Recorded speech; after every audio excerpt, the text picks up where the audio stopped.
यह कहानी रिश्तों की नहीं, अस्तित्व के मिटने की है। यह वहां की है जहां शब्द भी कांपते हैं, जहां इंसान यह नहीं कहता कि मुझे दर्द है, बल्कि चुपचाप खुद को छोड़ देता है।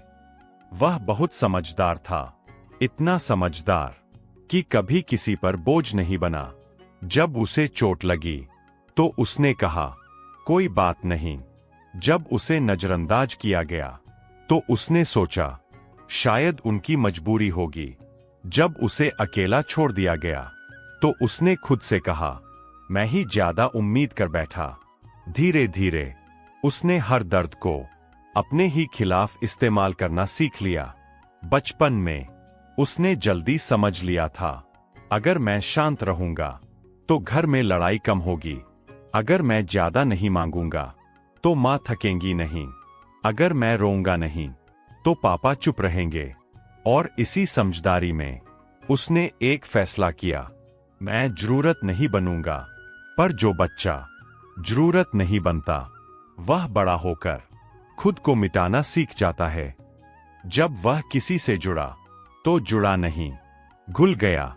उसकी पसंद धीरे धीरे बदल गई, उसकी आवाज धीरे धीरे कम हो गई, उसकी असहमति धीरे धीरे गायब हो गई, क्योंकि उसके भीतर एक पुराना डर बैठा था, अगर मैं ज्यादा हो गया तो मुझे छोड़ दिया जाएगा। वह प्यार करता था इस उम्मीद में कि अगर मैं सब कुछ दे दूं तो शायद कोई मुझे छोड़कर नहीं जाएगा। पर सच यह था, वह प्यार नहीं कर रहा था, वह खुद को गिरवी रख रहा था। मनोविज्ञान इसे कहता है एंग्शियस अटैचमेंट, और बुद्ध इसे कहते हैं तृष्णा से उपजा भय। उसके लिए मैं कहना स्वार्थ बन गया। अगर उसने कहा, मुझे यह नहीं चाहिए, तो गिल्ट हुआ। अगर उसने कहा, मुझे दुख हुआ, तो शर्म आई। उसे सिखाया गया था, अच्छे लोग दर्द नहीं दिखाते। पर किसी ने यह नहीं बताया कि दर्द छुपाने वाला खुद से कट जाता है। सबसे गहरा दर्द तब हुआ जब वह किसी के साथ रहते हुए भी अदृश्य हो गया।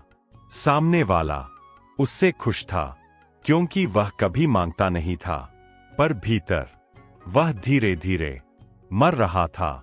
और यही सबसे खतरनाक स्थिति है, जब तुम्हारा मरना किसी को परेशान नहीं करता।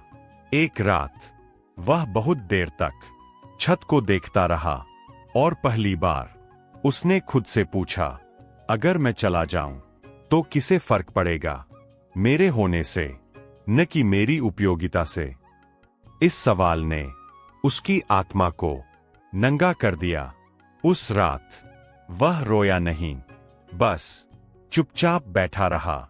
और उसी मौन में उसे पहली बार दिखा, वह रिश्तों में किसी को नहीं खोज रहा था, वह अपने बचपन का मुआवजा मांग रहा था।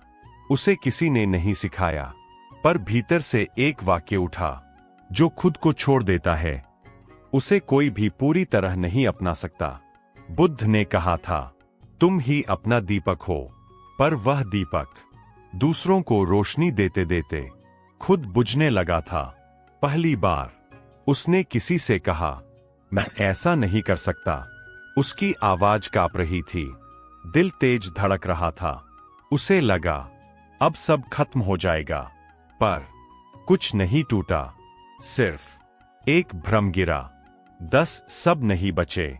हाँ, कुछ लोग चले गए क्योंकि उन्हें उसका बदलना असुविधाजनक लगा। और वहीं उसने एक गहरा सत्य देखा, जो रिश्ता तुम्हारे मिटने से चलता था, वह तुम्हारे होने से डरता था। अब वह खुद से मिलने लगा, अपनी थकान से, अपने गुस्से से, अपने डर से। पहली बार वह किसी रिश्ते में नहीं, अपने शरीर में मौजूद था। वह आज भी पूरी तरह ठीक नहीं है, पर अब वह नकली भी नहीं है। और यही सबसे गहरी फीलिंग है, पूरा होने से पहले सच्चा होना। अगर आप यह पढ़ते हुए थोड़ा खाली महसूस कर रहे हैं, तो घबराइए नहीं। यह खालीपन टूटने का नहीं, लौटने का संकेत है। अब सवाल यह नहीं है कि कोई आपको चाहेगा या नहीं। अब सवाल यह है, क्या आप अब खुद को छोड़ना बंद कर पाएंगे? ये कहानी कैसी लगी कमेंट बॉक्स जरूर बताइएगा।